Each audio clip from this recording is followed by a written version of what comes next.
800 people on Vancouver Island have joined a nationwide class action lawsuit demanding compensation for what they allege was the abuse they suffered at Indian day schools. Former students from Saanich to Port Hardy say they were subjected to the same kind of abuse that the students were in residential schools. But until now, they say they have been largely ignored. Our Mid-Island Bureau Chief Jonathan Bartlett has the story. He joins us now with more on it from our Nanaimo newsroom. Jonathan. Hudson, despite the fact they were allowed to go home every night, these former students are alleging abuse, and they want recognition and compensation. Many people who attended St. Catherine's School in the Cowichan Valley would like to see the old building destroyed.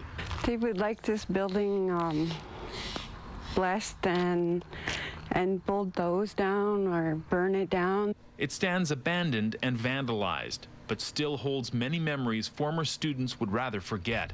St. Catherine's was referred to as an Indian day school. Church-run and enforced by the Department of Indian Affairs, students were allowed to go home at night, but people who went to the school say they received the same kind of abuse that residential school survivors suffered. They were inflicted with verbal abuse and physical abuse, and inappropriate touching, and lots of language, lots of culture.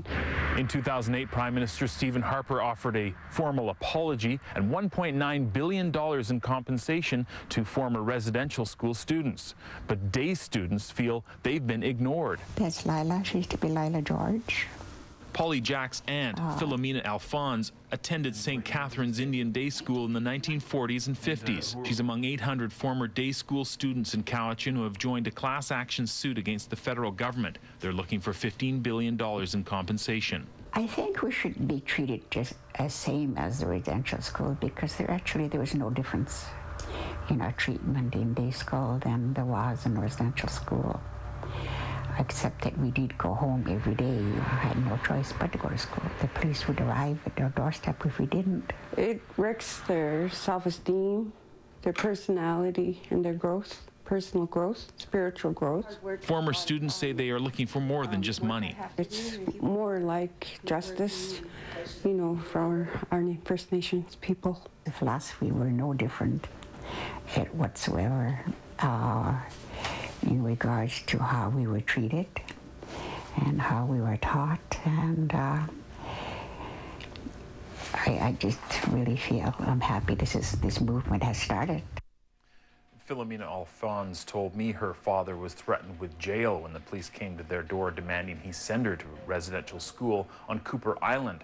Her father refused. It turns out that her brother died at that school. They never found out how. Her father said he'd rather go to jail than send her there, and that's the reason she ended up at St. Catherine's Indian Day School in Cowichan. Hudson? All right, Jonathan Bartlett reporting. Jonathan, thanks. You're welcome.